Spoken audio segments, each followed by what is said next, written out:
If you'd like, go into your working folder and open up one of the documents. I've got multiple 3 open. It really doesn't matter. We're going to talk about rulers and measuring real quick here. Now, let's say I have a document open and I want to know what it is in terms of its size. Well, one of the things I can do is look at the rulers. Now, the quick way is Control-R or Command-R on a Mac. Same keys, different names. And I get my rulers. And you will notice I am measuring in United States inches. Now, I usually don't use that measuring system. I use centimeters or I use pica or pixels, lots of different things. Let's say, again for the sake of argument, that we are going out with this image to the internet. So I need a universal way to measure on the internet, and that of course would be pixels. A couple of ways that we can do this. Number one, you can go up to the word File on the pull-down menu and go down to Document Setup. Now in Document Setup, it's right here. Now let me get out of there and just press Escape and it'll close that out.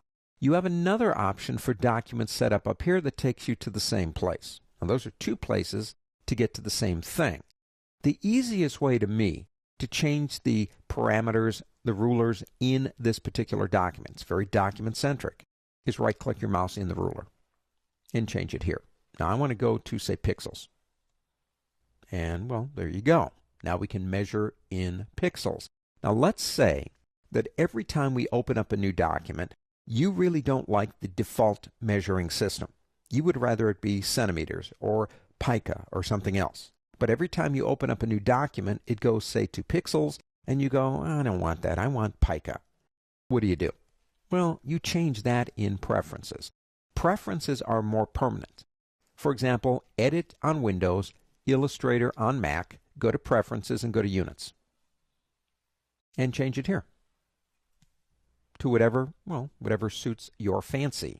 Now, typically, this is the one I use pica a lot, and I put it on pica.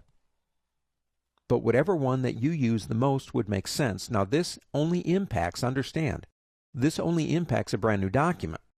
If you open a pre-existing document that had a measuring system saved as, say, centimeters, that's what it's going to be until you change it again. Illustrator is a very document-centric kind of program. It really remembers what happened when the document was last saved, and it brings it back like that. Now you want to make the change, click OK. Now there's one more thing I want to show you here. You will notice the 0 right here, and there is another 0 over here. You can't see it, but it's there. This is what we define as the genesis point for the measuring system. 0 and 0.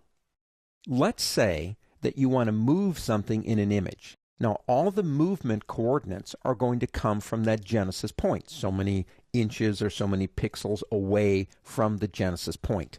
Let's say you have something right about here, and you want to move it 1 inch over to the right, but it's not exactly at, say, 0 or 1 or 2 or 3. Here's something you can do.